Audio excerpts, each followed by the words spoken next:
তবে কি ভারতের সঙ্গে সম্পর্ক উন্নত করতে চাইছে বাংলাদেশের অন্তর্বর্তীকালীন সরকার? ভারতে নিযুক্ত বাংলাদেশের হাই কমিশনার জনাব এম রিয়াদ হামিদুল্লাহর ভ্রমণসূচিতে নিশ্চিন্তপুরের স্টেশন পরিদর্শনা কর্মসূচিতে এমনটাই মনে হচ্ছে। তবে কি চালু হতে পারে ত্রিপুরা থেকে বাংলাদেশ হয়ে কলকাতার রেল যোগাযোগে? ভারতে নিযুক্ত বাংলাদেশের হাই কমিশনার জনাব এম রিয়াদ হামিদুল্লাহর শুক্রবার 4 দিনের রাজ্য সফরে এলেন। শুক্রবার সকাল 11:30 আগরতলার আলবার্ট এক্কা পার্কে শহীদদের স্মরণে পুষ্পস্তবক অর্পণ করেন তিনি। পরবর্তীতে 12:30 নাগাদ তিনি যান আগরতলা স্থিত বাংলাদেশ সহকারী হাই কমিশন পরিদর্শনে।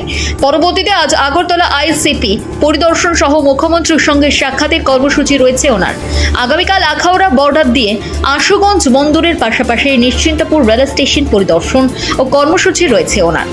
সাবরুম আইসিপি মৈত্রী সেতু পরিদর্শন করার পাশাপাশি রাজ্যের রাজ্যপালের সঙ্গে নস্যভোজের কর্মসূচিও রয়েছে ওনার। Bureau report, N two Bangla.